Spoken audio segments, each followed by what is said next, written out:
Alors bonjour, mon nom est Luc Boyer, bienvenue encore dans mes petites capsules vidéo. Aujourd'hui, on reste toujours dans l'environnement Excel, mais cette fois-ci, on va aller voir les tris, on va voir les filtres et nous allons voir les sous-totaux. Donc, un gros match aujourd'hui, beaucoup de données qui vont être à l'intérieur de cette petite capsule-là. Alors, si vous permettez, on va y aller rapidement. Je reprends une base de données, une liste de données qu'on a déjà utilisée dans le passé. Donc, encore une fois, je réitère les caractéristiques de base qu'il ne faut pas oublier lorsqu'on fait des listes de données. Premièrement, s'assurer toujours que vous titrez convenablement vos entêtes de colonnes. Ne pas doubler, donc d'avoir toujours un nom différent et ne pas l'avoir vide. Donc, c'est des choses de base. Assurez-vous d'avoir jamais des colonnes vides ou des lignes vides à l'intérieur parce qu'on se crée plus de problèmes que l'on en résout. Maintenant, première chose qu'on va faire ici, si vous permettez, c'est tout simplement de faire une sélection ici, comme ceci. Et je vais tout simplement ici aller dans les données. Et je vais simplement demander ici le filtre. Alors, plusieurs méthodes. On peut aussi le faire d'une façon automatique lorsqu'on choisit notre type de tableau, donc dans les styles. Si vous permettez, on va y aller plutôt avec une méthode plus conventionnelle. Alors, donc, automatiquement, en faisant ci, vous allez avoir donc les listes déroulantes ici qui correspondent grosso modo à toutes les entrées qu'on retrouve à l'intérieur. Alors, première chose que nous allons voir aujourd'hui, ça va être ce qui a trait aux filtres. Alors, donc, les filtres, vous pouvez donc filtrer votre base, comme par exemple ici, je pourrais mentionner, dire je veux avoir tout simplement et uniquement Blaise. Alors, donc, vous pouvez y aller avec ces filtres-là ici et vous auriez automatiquement que Blaise à l'intérieur. Si je veux effacer, bien entendu, j'efface ici et je règle mon problème. Autre méthode qui est possible de faire, et c'est celle que je suggère beaucoup, c'est de faire la chose suivante, c'est de dire tout simplement ici, non pas y aller avec ces sélecteurs-là, mais y aller avec exemple ici dans les filtres textuels. Et je peux dire par exemple ici égal à, et je pourrais par exemple ici mentionner, bien entendu, Blaise. Alors qu'on le voit ici, alors je vais simplement marquer ici Blaise. Et vous allez remarquer évidemment, bien entendu, qu'il est possible d'avoir donc égal à Blaise et ou autre chose. On aura l'occasion d'y revenir si vous permettez. Alors donc ici, j'active le filtre et vous allez voir évidemment le même principe encore une fois, c'est-à-dire qu'on va avoir juste Blaise. J'efface si vous permettez. Autre chose qui est possible maintenant, c'est de travailler justement avec les et les ou. On peut y aller aussi de la façon suivante. Regardez bien, donc je m'en vais ici sur les types de dépenses.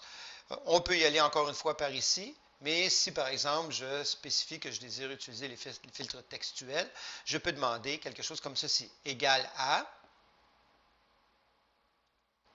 Encore une fois, la boîte de dialogue va apparaître et je pourrais mentionner par exemple cette fois-ci que je vais avoir l'épicerie. Pardon, désolé. Et cependant, ici, vous conviendrez avec moi que ce serait une erreur de dire égal à épicerie et divers. Dans certaines circonstances, on pourrait utiliser le et, mais jamais avec le égal. Okay? Les circonstances ne sont pas favorables à utiliser ça. Donc, généralement, quand c'est un égal à, on va plutôt utiliser un ou. Donc, je vais avoir égal à épicerie ou égal à divers. Vous conviendrez évidemment qu'il est possible de faire autre chose que égal à. On va se rendre à la vie pas trop difficile. On fait simplement OK. Et là, cette fois-ci, je vais avoir toutes les épiceries de Blaise et de Daphné dans lesquelles j'ai ou bien de l'épicerie ou du divers. Encore une fois, vous pouvez comprendre qu'on peut faire aussi des filtres successifs, c'est-à-dire je peux, par exemple, ici dans mes sources, spécifier que je vais l'avoir uniquement pour Blaise si je le désire. Alors donc ici, je peux donc être encore plus précis dans mon processus, évidemment, de filtre. Alors, si vous permettez, je vais effacer ceci et je vais aussi effacer ceci. Maintenant, pour vous donner une idée de ce qui est possible dans lequel on pourrait utiliser justement un « et », je pense qu'ici, ça se porte assez bien comme possibilité. Je pourrais, par exemple, ici faire la chose suivante. Donc, date. On voit ici qu'il y a un ensemble de dates. Le système a automatiquement reconnu que c'était une date et automatiquement s'ajuste dans le processus de filtre. Et vous remarquez d'ailleurs que ce n'est plus marqué un filtre chronologique, c'est un filtre de textuel, mais bel et bien maintenant un filtre chronologique. Alors, je vais juste tasser ça ici, si vous permettez un peu, pour que vous puissiez voir un peu mieux ici. Alors ici, je m'en vais sur filtre chronologique Et ici, j'ai tout un ensemble de différents filtres qui sont utilisables. Alors donc, je peux par exemple, pour demain, ou aujourd'hui, ou hier, ou entre deux, ou quoi que ce soit. Donc, il y a plusieurs possibilités. Si vous permettez, ce que je vais faire ici, je vais y aller avec le avant et après. Donc, le entre ici va être encore plus simple. Donc ici, j'y vais comme ceci. Et moi, ce que je veux ici, c'est par exemple pour le mois de septembre. Alors, donc, je m'en vais ici. Donc, postérieur et antérieur. Donc, après, par exemple, ici, 1995, donc 0901. Et antérieur à 1995, 0930. Oups. Et bien voilà. Alors, donc, si je fais ceci, une fois que le filtre sera fait, vous conviendrez avec moi que je n'ai ici que les filtres. Alors, j'ai probablement fait une petite erreur ici. Voyons voir. Donc, filtre chronologique ici entre.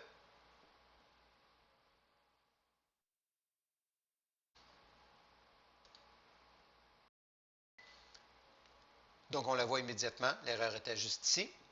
Donc, on va recommencer ici.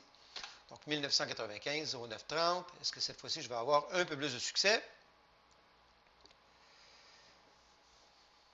Alors, donc, je vois ici, évidemment, toutes les transactions qui ont été faites pour le mois de septembre 1995. D'accord? Donc, il est possible de faire la chose suivante ici aussi. Donc, j'annule ce filtre-là. Et j'aurais pu faire aussi de la façon suivante, encore une fois, avec les filtres chronologiques. Donc, après,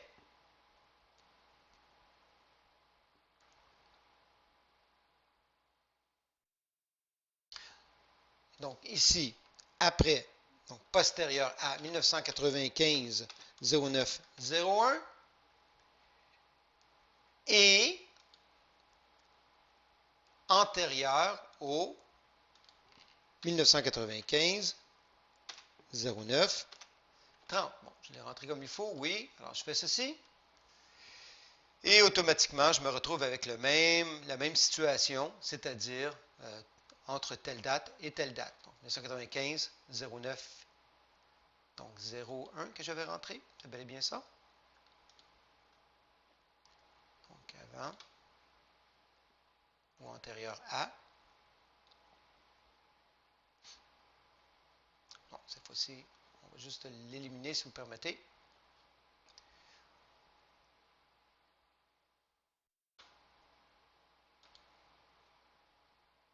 OK, donc effacer ici date. Donc, je reprends ici juste pour être sûr que vous l'avez bien vu. Donc, si je m'en vais, donc, filtre chronologique. Ah, je sais pourquoi. C'est qu'effectivement, quand je fais postérieur ou antérieur, il faut s'assurer évidemment que quand c'est la date comme le 1er ou le 30 soit incluse. Alors, on peut le faire aussi de la façon suivante. Donc, ici, si vous permettez, je vais aller avec la façon suivante.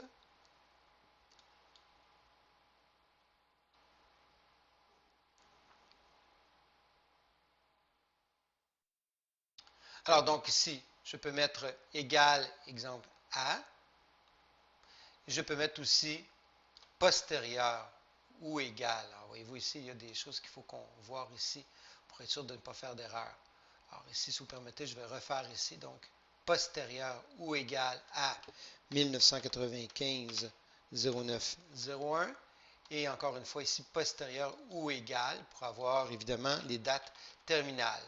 Donc, 09 ici, 30. Alors, ça donne ceci. On devrait être un petit peu plus chanceux et on devrait constater évidemment que j'ai filtré correctement ma base. Alors, on le voit ici. Et bien voilà. OK? Alors, donc, si vous permettez, vous allez remarquer quelque chose ici, si vous ne l'aviez pas déjà remarqué.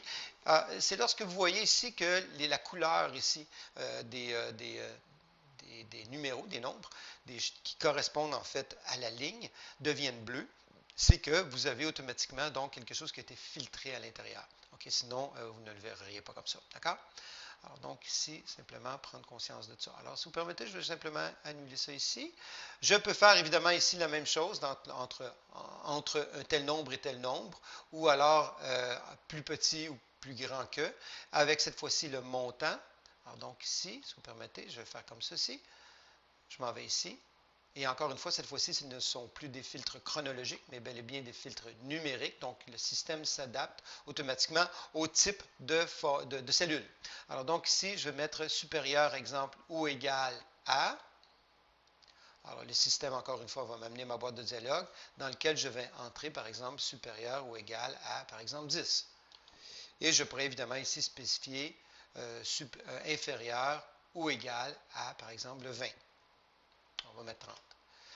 Et donc ici, si j'active le filtre automatiquement, on va se retrouver évidemment avec la base de données ou la liste de données qui a été filtrée entre 20 et 30. Et encore une fois, je pourrais faire des tris successifs pour Daphné seulement, pour par exemple ici, tout ce qui a trait à de l'essence par exemple.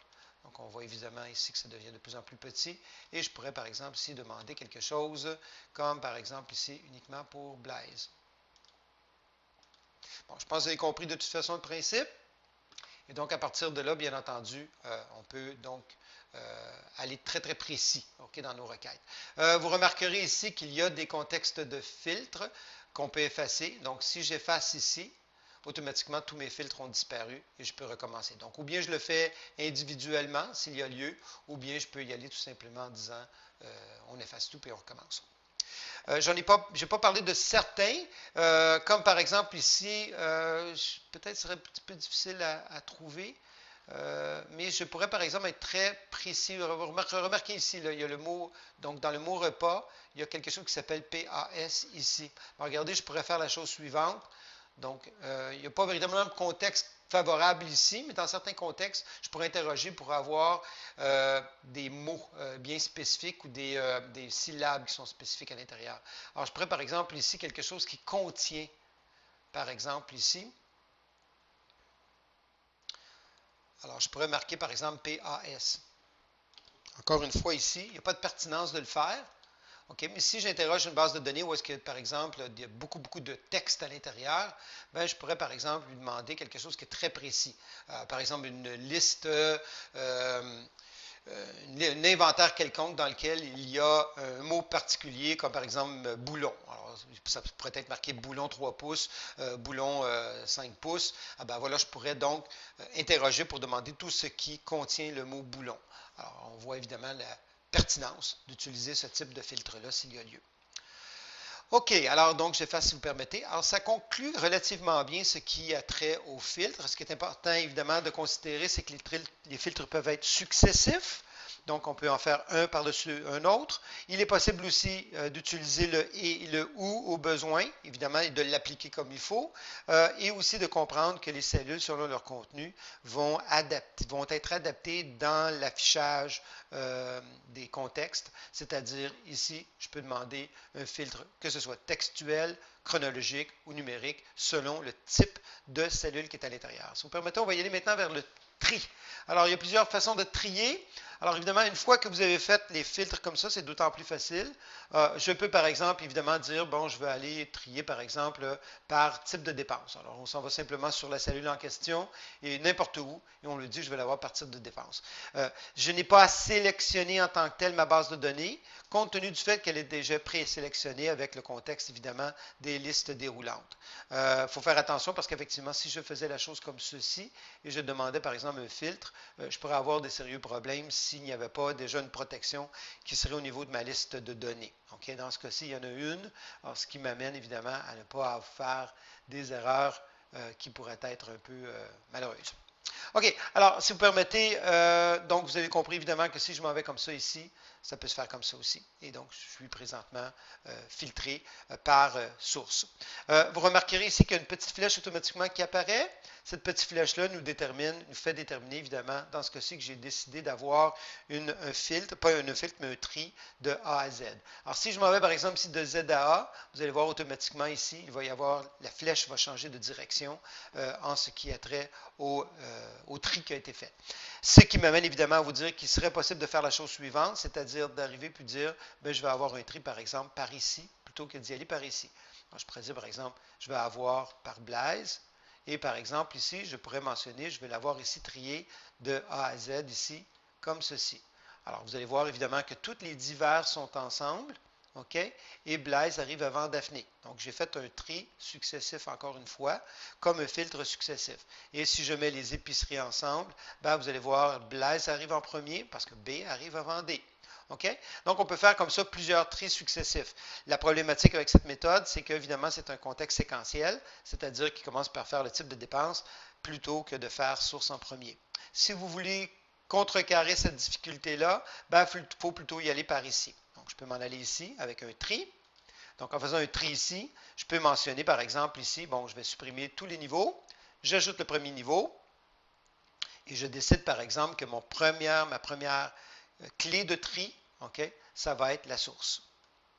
Après ça, j'ajoute un autre niveau. Donc ici, ajouter un niveau. Et là, cette fois-ci, je vais avoir une source, non pas la source, mais ça va être par type de dépense. Donc, je vais les blaises en premier qui vont être sous-triés par type de dépense et les définis après ça qui sont sous-triés par type de dépense, ce qui est un peu le contraire de ce qu'on faisait tantôt.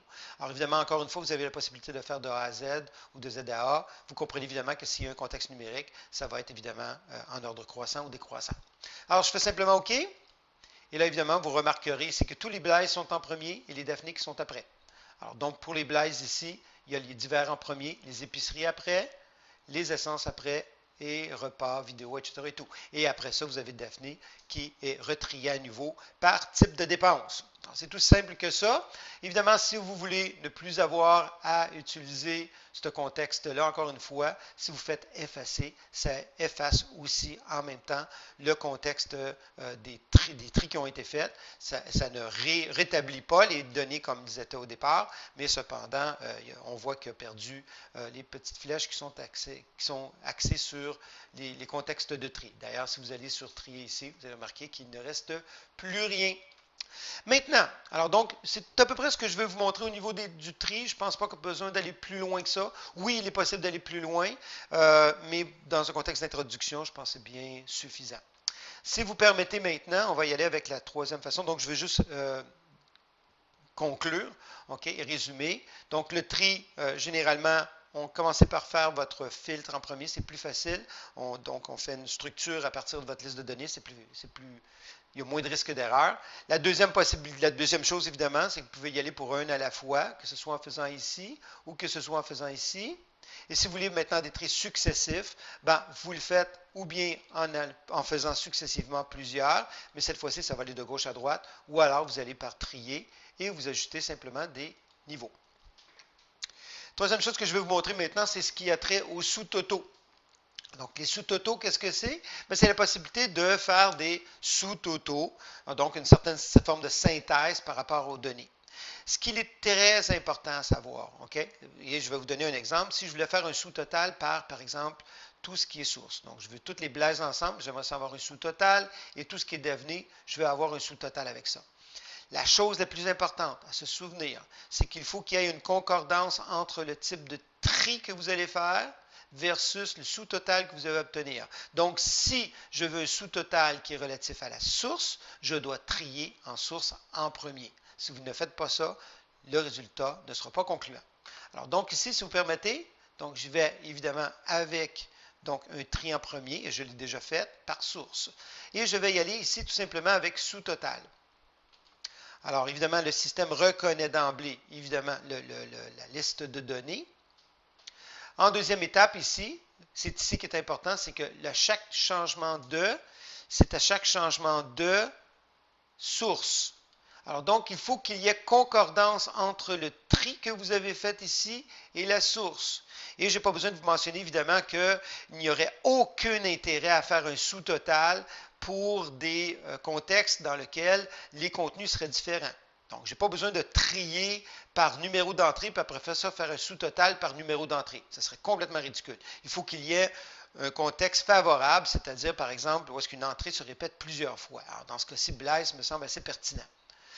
Maintenant, évidemment, ici, dans ce cas-ci, on n'ira pas plus loin. On va simplement demander de remplacer le sous-total. Et ce que je désire, bien entendu, ici, c'est tout simplement de dire je veux avoir ce qui a trait au montant. Donc, je veux, par exemple, une somme quelconque. Je fais OK et voyons voir ce que ça va donner. Donc, une fois que le système va faire son sous-total, vous allez remarquer deux choses qui vont apparaître. Premièrement, ici, ces différentes flèches-là, les niveaux, on va les voir dans quelques secondes. Et si vous descendez un petit peu, vous allez voir qu'effectivement, tous les blaises, maintenant, vont calculer, dans ce cas-ci, le nombre d'entrées. Alors, ce n'est pas ce que je voulais, mais il me dit le nombre d'entrées.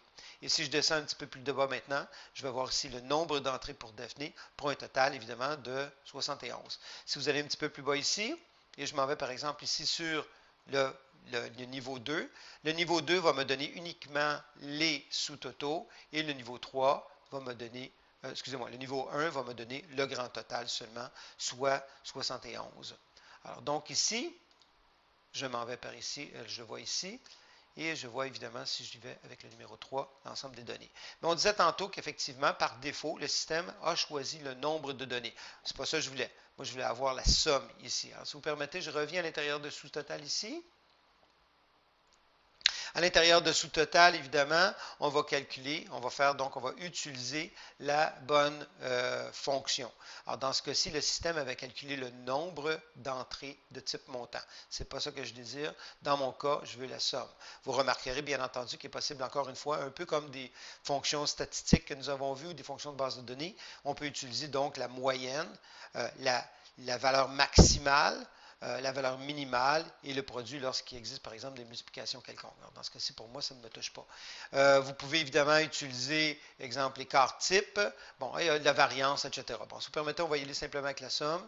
Donc, la somme de montant pour la source. Je vais ça ici et automatiquement, j'ai mon montant qui est comme il faut. Alors, on va le voir dans quelques secondes.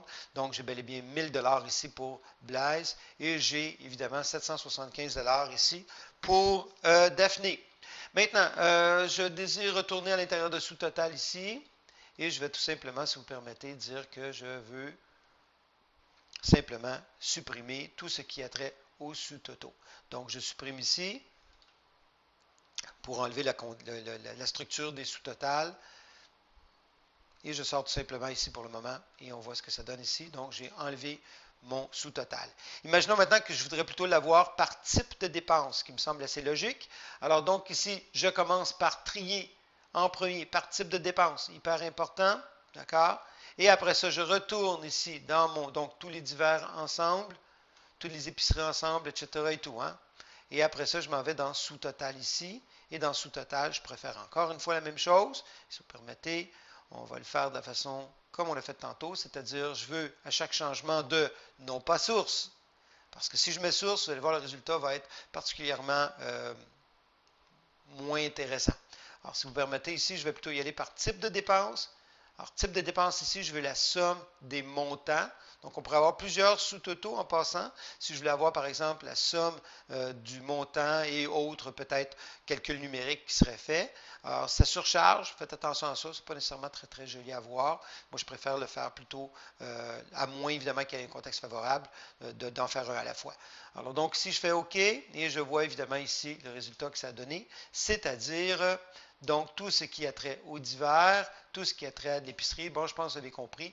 J'opte pour le niveau d'affichage numéro 2. Donc, on voit très bien qu'est-ce qui s'est passé ici. Maintenant, rendons ça un petit peu plus difficile. Il est possible de faire un sous-total d'un sous-total.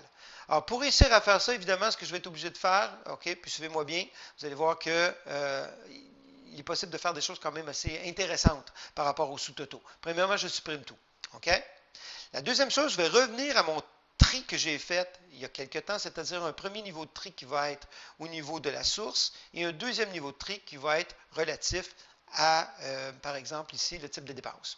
Alors, donc, je m'en vais tout simplement ici, dans mon tri, j'opte ici pour en premier, donc je supprime, ça va être plus simple.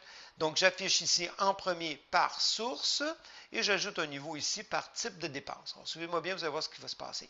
Donc, type de dépense. Alors, évidemment, vous avez remarqué que le résultat, c'est que j'ai tous les Blaise ensemble et les Daphné ensemble. Et ce qui a trait à Blaise, bien entendu, j'ai les divers, épicerie, essence, etc. Et après ça, on recommence avec Daphné, divers, épicerie, essence, etc. Je retourne, si vous permettez, dans le sous-total ici. Alors, vous allez voir ce qui va se passer. Là, cette fois-ci, ce que je vais demander, c'est un sous-total bien ordinaire, celui que j'ai fait tantôt. Alors, donc ici, je demande à chaque changement de source, je vais avoir la somme des montants et je fais tout simplement ceci. OK? Alors, donc, aucun changement par rapport à ce qu'on a fait antérieurement. Donc, on remarque évidemment ici que vous avez, encore une fois, le total de Blaise et le total de Daphné. Mais là, voyez bien qu'est-ce que je vais faire. Je vais retourner à l'intérieur de sous-total ici, mais là, cette fois-ci, demander un sous-sous-total. Donc, de cette fois-ci, avoir un niveau de sous-total supplémentaire. Et dans ce cas-ci, je vais avoir à chaque changement de type de dépense. OK? Je veux la somme du montant. Mais je ne veux pas remplacer les sous-totaux existants. Donc, j'enlève ça ici et je fais tout simplement OK. Donc, c'est important de comprendre, là. Je dois y aller dans le même sens séquentiel, donc chronologique si vous voulez, que j'ai fait au départ au niveau de mon ordre de tri. Donc, j'ai commencé par trier par source et après ça, par dépense. Je vais faire la même chose avec les sous-totaux. J'ai commencé par un sous-total de type, évidemment, source et je demande maintenant un sous-total de type de dépense. Et encore une fois, décocher dans ce cas-ci donc le remplacement des sous-totaux existants. Donc, c'est un sous-total que je désire. Alors, regardez bien ce qui va se passer, ça risque de devenir intéressant. Premièrement, ici, vous remarquerez qu'il y a maintenant 4 niveaux. OK? La deuxième chose, vous avez remarqué qu'évidemment, il y a des flèches en conséquence que je peux évidemment ouvrir et fermer à volonté. Donc ouvrir simplement chacun des contenus, alright, ou les mettre un peu plus bas. Pour avoir une meilleure idée, regardez bien ce que je vais faire ici. Je vais m'en aller au niveau 3. Alors, ça va être encore plus simple et plus facile de comprendre. Alors, ce que j'ai fait avec ce niveau-là, en faisant un sous-total, là, cette fois-ci, j'ai pour les divers 72, épicerie 409, essence, etc. et tout, pour le grand total de 1000 $ pour Blaise. Et ça recommence après ça pour Daphné. Alors, je ne sais pas si vous remarquez, mais c'est quelque chose qui serait en général relativement difficile à faire si vous l'aviez à le faire, disons, à la main. Donc, d'essayer d'opter pour des calculs quelconques. Ceci est terriblement facile et terriblement efficace. Encore une fois, je peux, par exemple, ici, ouvrir spécifiquement quelque chose, par exemple, à ce qui a trait à l'épicerie, pour le refermer ensuite. Donc, je pense que vous avez compris, les niveaux se sont adaptés en conséquence. Si j'opte pour le numéro, par exemple, ici, donc 4, j'ouvre tout. Si j'opte pour le numéro 3, on remarque que c'est ce que ça donnait tantôt. Le niveau 2, maintenant, me permet d'avoir uniquement Blaise, Daphné et Total et Général. Et évidemment, vous avez compris que le numéro 1 me permet d'aller pour Total ou Général. Je m'en vais ici sur Sous-Total.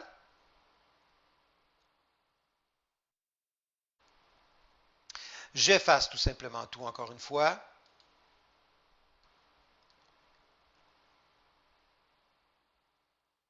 Et je me retrouve avec la situation qu'on avait au départ, c'est-à-dire tout simplement sans sous-total. Alors donc, je révise rapidement. Si vous êtes dans un contexte de sous-total, que vous voulez faire un sous-total, vous pouvez faire plusieurs niveaux de sous-totaux. Généralement, 2 seraient supposés être relativement corrects. Qui serait peut-être, à mon avis, peut-être le max pour ne pas surcharger inutilement. Donc, la première chose, la chose la plus importante à se rappeler, vous devez trier en premier avant de faire votre sous-total et vous faites votre sous-total à chaque changement du tri que vous avez fait préalablement.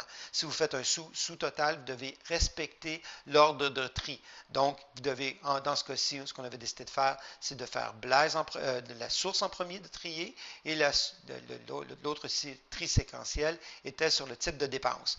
Même principe encore une fois, si vous voulez y aller dans le sous-total, vous devrez faire exactement la même chose, c'est-à-dire demander un sous-total en premier par source et après ça, évidemment, demander un sous-total par type de dépense et évidemment, s'assurer bien sûr que vous enlevez le remplacement des sous-totaux existants.